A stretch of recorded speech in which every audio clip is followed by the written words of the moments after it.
Hi again. It's what are we? Day 26 of my 30-day challenge. Just 4 more days to go. I've been down in Birmingham today. Well, you probably got that if you saw the video last night in the hotel. Doing some training for Health Education England on transgender awareness, which is one of my primary areas of speaking. But at the same time, I'm also working on a speech. I've been asked to do a TEDx talk. It's not one that's going to be shown live as a video because it's a private one for a investment banking organisation, which is going to be interesting. At the same time, I'm also speaking at the Professional Speaking Association convention next week. And I'm part of that. I'm going to be talking a little bit about my story of my trans story, growing up trans and dealing with that. So I've been rather focusing a lot on my story. The stuff I've been talking about has been mostly about telling stories, and I thought tonight I'd just talk a little bit about that because I did a TEDx talk in 2014 for Warwick in Birmingham for TEDx Warwick. It was Aston University, Warwick University, and that talk's now had about getting close to 80,000 views, which I think is quite good in 4 years. So it's still getting a steady pace of views. It also gets comments. I think there's about 400 comments on there. Pretty fair to say a good third of them aren't very, very friendly. I suppose part of the problem when I'm delivering trans awareness training is that I tend most of the time to be delivering training directly to people who have already got a positive attitude towards diversity, inclusion, belonging, that whole DIB agenda. And the same, that was what applied today. Most of the people there were quite positive. It was Inclusion Week. And so the people who were coming along to the various different trainings that are being organised for Health Education England had a very positive. So quite often I feel as if I'm preaching to the choir. They all know it. I don't often get to talk to audiences who are negative towards trans issues. In fact, I seldom have a really hostile audience. I think the people who have hostile attitudes, they'll stalk me on Twitter. They'll have a go at me on YouTube, but they're not going to turn up at a workshop where they can actually face me and confront me.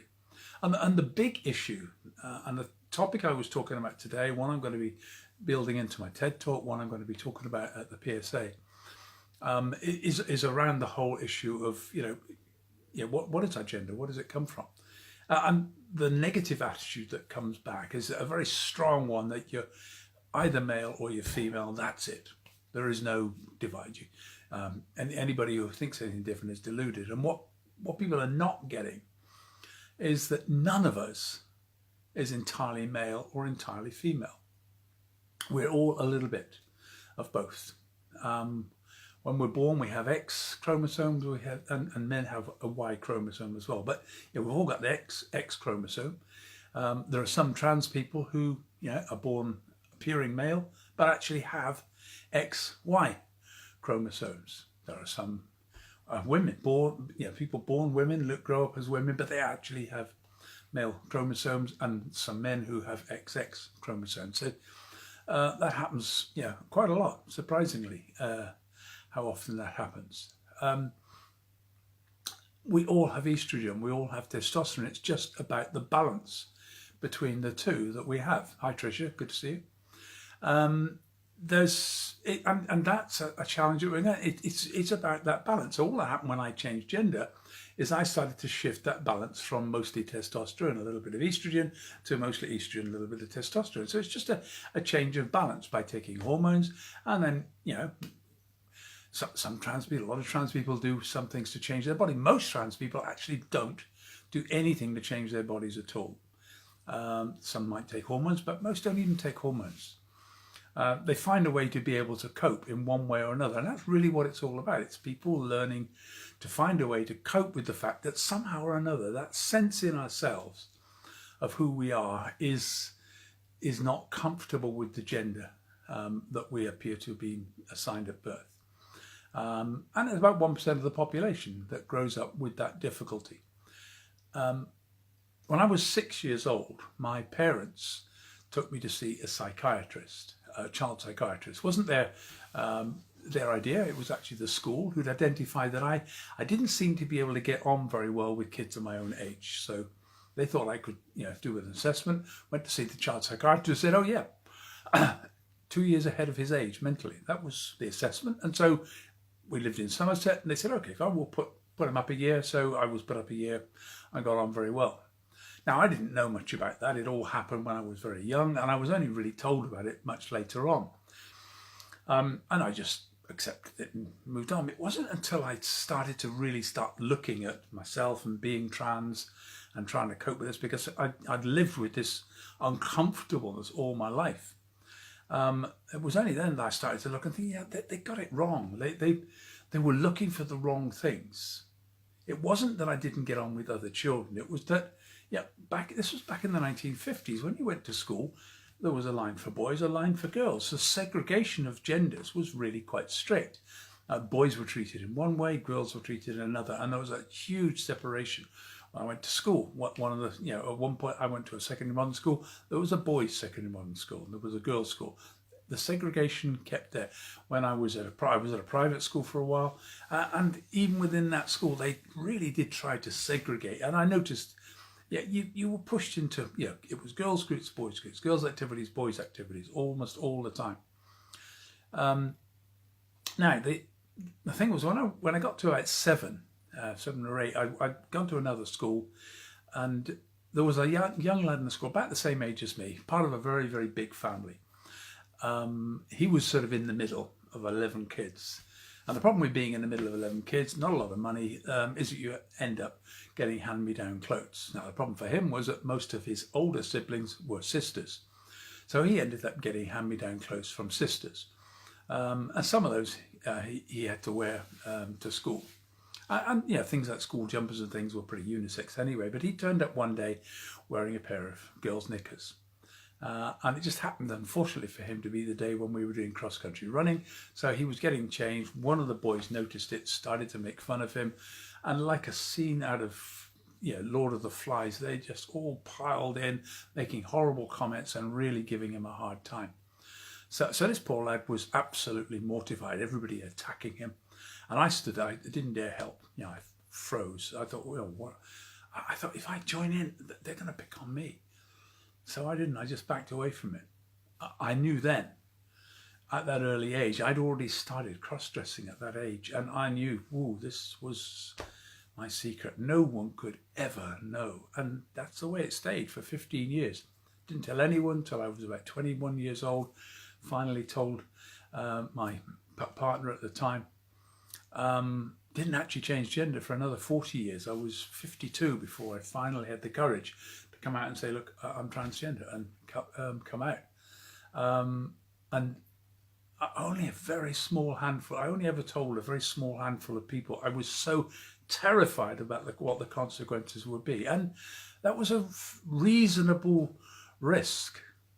It's quite likely that, when I did come out, I know that within 6 months of coming out, pretty much I had no work. Everybody stopped trading with me. So that there is an enormous challenge for people. Hi, Catherine. Good to see you. Daniel. There is an enormous challenge when somebody comes out being transgender, that they will be socially rejected. Family will reject. Family don't want to be associated. They're worried about the consequences. What are people going to think about them? So we do push it into the background, and it's a really difficult challenge. Now, part of the thing for me is when I was growing up, I was one of 4 kids, and there's only 5 years between us, 3 years between myself and, or 2.5 years between myself, my sister and my brother. And we lived in a remote part of the world, in Suffolk for quite a while. So I played with my brothers and sisters. So gender wasn't really an issue. It's not until I got into school that whole gender thing started to come about. But I think, getting a sense that no one should ever know. In the 1950s, things were quite different. you couldn't really show femininity as a boy because immediately it would be assumed that you were homosexual, and that was illegal. My father was quite homophobic, but then so was everybody, because everybody grew up in a world where being gay was definitely illegal. You would go to prison for it. If you were trans, you were just assumed to be gay, because anything feminine was treated as a sign of being gay. And that didn't change. I mean, even with decriminalisation in 1967, that didn't really change it. People were still being arrested long after that. It was 1970 when April Ashley was told that she could not ever change her gender. 2004 before we legally were allowed to change gender. And now here we are at the point where we're trying to rethink those rules for why we change gender. It isn't necessary to have surgery in order to legally change your gender, and yet we have to have 2 doctors sign a report before we can actually do it. Absolute madness. So there is a review on at the moment, and I strongly recommend go ahead, look at that review.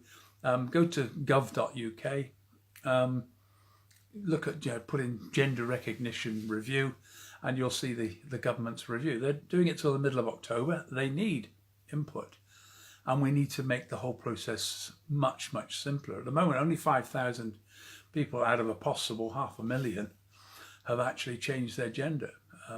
Research has been done to show that most trans people actually say, oh, it's just too complex, too difficult. I'm not going to do it.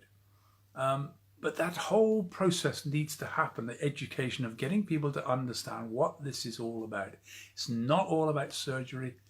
It's about people growing up, and somewhere in their head is this thing that says, this isn't right. This just doesn't work.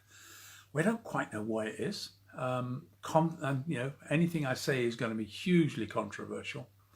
But growing up with that sense and feeling that this is the wrong body, I should have been a girl, should have been a boy, I've got the wrong body, is a horrible thing to have to grow up with. We have to learn how to cope with it. It never, ever goes away. And that's the challenge. That's the story I've got to try and get across. And I felt today, as I was doing the training today, that's what I've got to do at the Fidelity TEDx talk. That's what I've got to get across at the PSA talk, is just getting people to understand that this is a lifelong battle for acceptance, for understanding, to help people to just to accept me. This is who I am. I'm not doing anything to harm anybody. I'm just being me, expressing myself in a way that feels comfortable, feels okay, feels right. And all my trans friends, all the people I meet around who are doing exactly the same thing in their way, they're just trying to say, look, this is me, just help me get on with my life of being who I am. I wouldn't wish this on anyone. But then, I'm really glad I've had this experience. This is my life. I've enjoyed my life. I've enjoyed what it's done for me. And it's been tough because of that. But, anything in life that's too easy sometimes isn't worth having. It's only when you actually battle against conflict. And what have I been talking about in storytelling? Storytelling is all about conflict. And what other conflict could there be than to get into this world and find, wrong body. And we can't really change it, because once you've got past puberty, that's it. It's been fixed in a way there's no way to reverse it. So we just have to learn to cope with it. I've got a deep voice, and there we are. So that was my thing tonight. I thought I'd just talk a little bit about trans. Nice to see a few trans friends to come and join me tonight. Thank you for that. Great to see you all. I'm going to get on with a little bit more work, getting together this. I've got to put a whole TED Talks. Tough thing, putting a TED Talk together. I'm going to do some videos about the challenges of that, but you only got 18 minutes now. That's really tough for me. I'm used to doing 45 minutes, an hour and a half. Today was 3 hours. So I'm used to talking on forever to try and concentrate my story down, or a little bit of my story, into 18 minutes, absolute maximum.